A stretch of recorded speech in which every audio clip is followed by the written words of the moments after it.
everyone. We're live at Epic headquarters. Nice to see everybody. I'm here with Steve Polch, Jim Brown, and Pete Nepley. Hey. And this past weekend, we had an amazing community event here at headquarters, and we brought in a lot of the community to play test. We brought in guys from every generation of Unreal Tournament. We brought in somebody from eSports. We had level designers, artists, programmers, and we really learned a lot. Yes, we did. It was a really valuable experience. That was great. Getting and hopefully it was good for them too. Just saying. Yeah. Playing with them, watching those guys play, getting a sense of what their thoughts were on different things, them understanding a little better where we were coming from on different issues. I think it was really valuable. I think hopefully it's something we'll be able to continue to do, and also as we do this, will help us build, our improve on how we are able to interact with the community. Right. They had a lot of great suggestions too, like in the forums, talking more, being on IRC, and we were able to talk to them too, saying, hey guys, we're kind of small and we're doing the best we can. But they did think of ways that we could improve, including, doing more community stuff. So we really appreciate you guys coming out here, and I know you guys had fun, but we really did learn a lot. So what were we trying to do by bringing them out here? We were trying to learn how we could do some things better. We wanted to maybe teach them a few things too, but I think they wound up teaching us a lot as well. Yeah, it was, well, go ahead.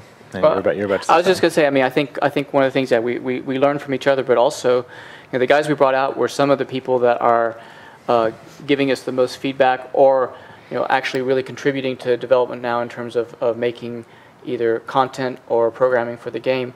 And so it was really valuable. You always do a better job of interacting with somebody after you've met them face to face. And so being able to meet these guys will make it easier for us in the future to interact with them, whether it's through IRC or on the forums or whatever, because now we kind of understand where each other's coming from better. So. Yep.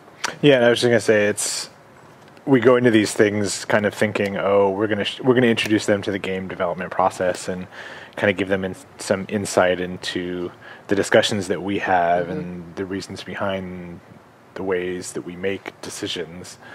But it always ends up flipped on its head, where we end up learning so much from them and seeing them play the way that they play, seeing the way that they do their process and how we can adapt to that. Right. I think will be even more important than the other way around.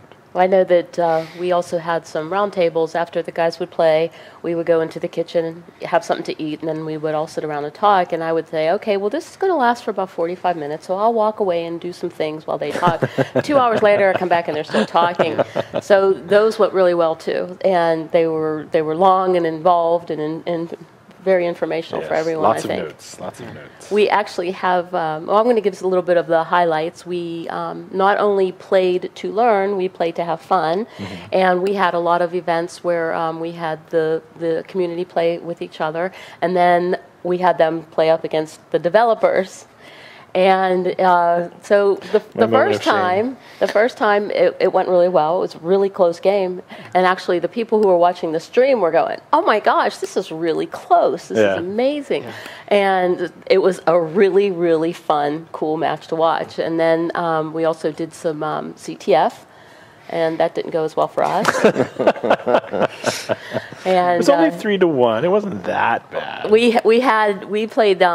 We had the community against each other first, and we took the top 5 players from that on the winning team. And each guy who won, they each won one of our new shirts that are going to be in the store very soon. So it was a great time. We had lots of great food. We went out to dinner. They got to meet Tim Sweeney, and Mark Rain came over to meet Henrik and Gaspar. And we had a lot of great talks with Gaspar about competitive gaming and esports and stuff like that. That's Hypno. Hypno, sorry. I know them by first names now. So let's take a look at some of the pictures, if you don't mind. Yay. So this is our playtest lab. And that's Guba there in the middle, and Carmack next to him, and Henrik, and sorry, I don't remember who's. This is Eric. Eric is Whale's friend from the forums. Okay. I guess it's kind of pointless to introduce everybody. And there's individually. Mihal. Carmack. Playing UT for the first time, the new UT for the first time, which is great. And he gave us a lot of really great input too. And there's Guba. I don't think we got a single picture of him where he didn't have that expression on his face. I think that's a good expression, but I'm not quite sure. Cuba and the epic beard. And Henrik, and wearing his Unreal Tournament shirt, that limited edition, only 12 of them made for the event. And that's teriyaki style, next to Henrik and Whale and Zios, and I see Jim Brown sitting over there too, and White Dragon. That was my moment of glory. I actually did well that match. I remember this one. I got second place on that one. And that's Zios. We're also wearing his shirt. So the developers don't have those shirts yet. Yeah. No, actually, we don't have that shirt either. So there's Timeh. And there is Mess there in the background. In the middle is Ray, who's Double Death Dealer. He's from Frag Nation. And here's one of the round tables. That's Hypno in the front. That is Hypno in the front. Hypno in the front. Happy guy in the back is a White Dragon from Beyond Unreal. And here was Sydney talking about something. So we've got, in the back table from left to right, we've got Nick, who's Neoduck, Sydney, Clothis, Jim, and Entropy. Steve, we got to come up with we got to revive Reaper. Bot. See, I used to be the Reaper back in Quake days, but I'm not good enough to be called that. I need some self-deprecating name now that points to my... So this was actually I think the first of one of what we were calling our roundtable discussions, where they got to play, and then we just sat for hours and talked about everything and anything that came to mind. And at first I felt weird because, as you can see in the shot here, it's like this panel of the developers up front, and I didn't want to be like imposing or intimidating, and then I saw it from the other side, and it's like, oh my gosh, there's all these people looking at us. So, again, it got turned on its head, which was nice. Yeah. And even as they progressed through the day, everybody kind of got in a little bit closer. Yeah, there's amongst each Pete's other. hiding in the back there. Yeah, just in case White Dragon got out of hand, I was there to handle it. And there's Perna. And we said big giant Pern next to him too. So. And Chris will be here next week. He was feeling a little under the weather yesterday. He wants to talk about things that because we had 3 artists here. We had Teriyaki Style, Guba, and Henrik, and he talked to all of them for quite a long period of time. So he wants to talk about that a little bit. There's Perna there. I think still making progress on the logo as well. Yes, still making progress on the logo. With White Dragon and Guba. And Guba with a face. Always got the face. There's one of our guys there, John Henry, in the front. He's one of our QA guys, and I see Mess in the background there. Telling you, man, he's always got the face. Yeah. And there's Zach, new QA lead, with the Unreal shirt, looking at his phone, not paying attention. I was totally paying attention. He says he was paying attention. We don't know if we believe him. And there's Josh, another one of our playtest guys, QA guys, who helped out with the event. He did a really great job. And he got to play a little bit too, which made him really happy. And Whale and Zios. And there's Mess. Boy, he gets intense, doesn't he? Yeah. He was one he streamed for quite a while too. Him and his friend Paco talked on Twitch a lot while they were playing. And there's Teriyaki Style. And here's one of the group shots that we took with Malcolm. That's the base of the giant slide in our office goes right between Malcolm's legs. We didn't have a lot of interest in the slide after somebody mentioned the drop-off point. The drop-off at the bottom wasn't all that fun. So everybody was kind of like, yeah, we'll pass on that one. That slide pre-nerf was amazing. Yeah. It only hurt like 3 people. But that's pre-nerf, but after somebody broke their ankle. Yeah, it was well seasoned with human blood. How's that? But it was fun. And this is my favorite. Yes, there's Carmack putting me to shame after our one-on-one match. That's actually a really good summary of how that match turned out. It was funny because he said, "Here, let me have your phone," and you had this look on your face like, "Oh gosh, what's he going to do?" Handed him his phone and picked him up, and we laughed like crazy. It was great. If you search for him online, he does that to a lot of people. So it wasn't wholly unexpected, but it was a good ending to the day. Feign death is a valid tactic. Pete's favorite tactic, feign death. Yeah, we'll end on that. There we go. So for eSports from Carmack, did we learn anything that is going to help us in the future? Yeah, I mean, between the conversations I had with him here and the conversations I had with him in Germany, we again, we're not basing our entire esport methodology on the ESL, but it's just nice to have someone who has kind of that framework and some experience in that field to, like Pete and I were just talking about, what game type do we want to pursue for a team, and things like that. And it gave us good direction. And even though we were very much in line with the idea of we want to make this game fun to play, or fun to watch, as fun to watch as it is to play. Steve even noted that there were some very different ideas of how to accomplish that and goals. So, and that's certainly something we don't think, and this is true of everything we're doing with YouTube. We don't think we have all the answers. Yeah. We're going to try stuff out, and we're going to see how it works, and we're going to keep what works and get rid of what doesn't. I also thought from an esports point of view, just having some of the competitive guys and getting some really good feedback from them on kind of in depth of how they play. And certainly we've watched a lot of matches, but really having them sit down and walk through and talk through exactly their thinking process and what's important to them in terms of making a match and a game be competitively balanced was really valuable. That was really useful. Yeah, that was super good. Yeah. So are there any changes that are going to be going into the game at all from things that we've learned? I'd say there's a ton. So we have a ton of notes. There was stuff. And we're still getting more because QA took a ton of notes too that we're still waiting on. I'd say there's different categories, right? There's some crazy stuff that we brainstormed, and frankly, that was more. It was really nice having some of the competitive guys here and being able to throw up some more outlandish ideas just to see which ones we could immediately reject. There's probably some stuff we'll experiment with from there, but none of that I think is highest priority. There's definitely some minor weapon balancing that I've already done as a result of the some of the easier stuff I've already done, and then there's a huge list of between suggestions from them, balance feedback that we got, or just features and bug fixes we need to make. There's a ton of stuff we got from them. Yeah, and it wasn't all like in-game hardcore gameplay stuff too. I mean, it was UI flow, it was particle effects, it was just like everything that you can imagine, every individual piece of the game, the server browser, I mean, just everything. We talked about it all, and it was really nice to get everybody's input. I haven't even had a chance to sync with Chris yet. I imagine there was a ton of really good art feedback and progress there as well. Yes. Yeah, they were sat with Hypno and I sat with Hypno and Henrik the last day. They being international, they had longer flights, so they were here. And we actually sat down and just looked at the maps in detail. And even though we had spent a significant amount of time over the past couple of days kind of walking through how they approach a match and the trick moves and areas of things that they would expect to happen that don't actually happen in matches, we were able to sit down and actually pull up the editor and make changes right there in real time, and then test them, and then go back and fix them and test them. Well, yeah, because we had Hypno right in our war room, and he could just go over and sit down. Which was great. I mean, we made some. I mean, even Deck, which is a map that's been around for years and years and years. It was in the original Unreal even.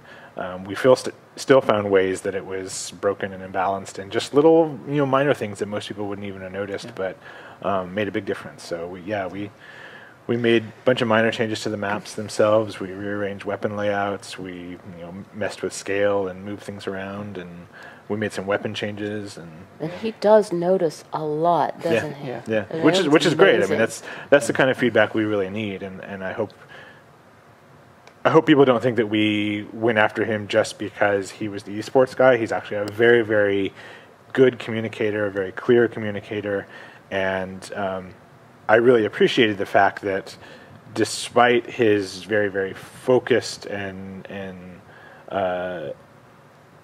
competitive mindset, he was always the first person in the entire group really to say, but if I were somebody who was watching this, I would want it to behave this way and be differently. Or if I was a new player, I would expect it to be this way and not this way. And so it was very, very helpful. Absolutely. I think it's important that, he understood. I mean, from our point of view, the only way that UT can succeed as a competitive game is, yes, on the one hand, it has to be competitively balanced, and it has to be something that rewards, higher skill players, and it has to be clear that, the better players can generally win. Although, just like real sports, you don't want the better player to always win because you establish a hierarchy, and then there's no. But But at the same time, it'll be successful only if it's a game that a lot of people want to watch. And that's, the burden is on us to make it easy to find matches you want to watch, easy to watch them, and also make them watchable. And that's what will keep the game alive for a long time. Is there's a lot of people, and basically people want to watch games that they're playing. So we have to have a lot of people playing this game that are then interested in seeing how the best players play and learning from them and becoming better. And us continuing to have new people move up through the ranks of becoming more and more competitive, because they're introduced to a game, they love it as beginners and they love it as they become more advanced. Yeah, and it was nice to see him talk about a match almost as a narrative, right? Yes. So it wasn't just like stacked so that the competitive player can dominate the battlefield, but it was, how can this person create a comeback situation, and how can you balance the map and set pickups up such that you get that real narrative that plays out. And then he would take a step back and say, but in free-for-all, that would be totally different, right? So it was just, it was very cool to get both perspectives out of one person who had so much hands-on experience in that scene. And I hope that we can continue that conversation online, in the guys that are still streaming and in the forums and all that other stuff. We want everybody's opinion to and be not just with like him, that, of course. I mean, we know there's a lot of other competitive players that have very skilled and have good feedback to give. I think that's one big difference also with Unreal Tournament today. What we're doing now, as opposed to in the past, is that in the past, we shipped the game, and no matter how long we supported it afterwards, we were really limited on what we could do with maps, just because we logistically didn't have any way to distribute to the whole community new versions of maps. So there were certain very limited emergency fixes we could make through code that we could distribute in our patches. But once our maps shipped, they were what they were. And now that's not going to be the case. So, I mean, as long as we keep going with UT for years and years, we'll be easily able to go back to old maps and make adjustments and tweaks to them as we find ways to improve them for play at all levels. Yeah. So sorry to put you on the spot down there, Pete, but do you have any updates or anything about the Linux build or any Mac builds or anything like that? Linux build's working. Linux dedicated servers there. We have a Mac build. We're looking at Win32. I was supposed to talk completely through Puppet, but he cut it at the last minute. So he's silent, and he didn't get a title either. We'll work on that. I don't see a name tag under his name. But we may do Win32 builds. We haven't decided whether we're going to throw yet another zip up there, but everything should be going smooth. Win32 build, so I hope everybody. So I think with we're Linux, working on that. The UI may not be working, but you can play the game. You just we need to do some SDL adjustments, which and are we going to be looking for fun. feedback on that? Or? Actually, frankly, for Linux, we're going to try to get some guys on the engine team, but that's an area we would really appreciate help with fixing those issues. There's only 4 programmers on the team, and we're all full of non-Linux duties, and none of us are Linux experts. So we would love some assistance with that. We promise you, if you guys help us fix it, we'll put it in, and you'll have a Linux version that's fully functional. Awesome. So I'm doing a talk about Unreal Tournament and community at the Festival of Independent Games this weekend in Boston, and one of the things that I was looking at was our movement thread, and how essentially we're a team of 6 people, but because of that single movement thread, there's been I think there's like 1,200 people that have posted in the forums and given us feedback, independent Passionate of IRC and Twitter and in-game and all the other channels. So effectively, this is like such a great experiment for us that we can actually go out and reach thousands of people before the game has even hit a pre-alpha state to do this stuff, and I just think that's so cool. Yeah, and that was one of the things that I think we both took away from the event over the weekend, is that we're all still learning. This is a brand new process for all of us, and they're learning, we're learning, and so far it's been going pretty well. I just love the fact that, like you're saying, we have the exposure to do this stuff that otherwise we wouldn't, or we'd be guessing at. That's fantastic. And we are looking to do another event. So we were possibly going to be doing another one of these in the future, possibly in November. So does anybody have anything else? I think that's it. We're definitely, we're actually still, I guess, I don't know about the other guys, but I haven't been on the forums much since the event because I've just been catching up with feedback from the Yes, we are catching up with feedback, plus we're getting stuff from QA, and we're also looking at some of the things that you told us, how you want us to reach out to you guys more. So it is definitely coming. I'm trying to be more active on IRC. If you guys have any questions, I can pass along. Don't bombard me because right now it's really busy, but we are getting to it. And tomorrow, make sure you join in on the engine stream if you're a fan of Horace's map. Some of my favorite maps from UT: Denora, Adara, Onslaught, Torlin, DM Rankin. We wanted to bring him back into the war room because we forgot when he stopped by to visit and meet us all, and right behind my desk, Dave Spolinsky and I had hand-drawn from memory Rankin, or tried to recreate it, and I wanted to show that to him. I could do that too. Yeah, that was one of ours.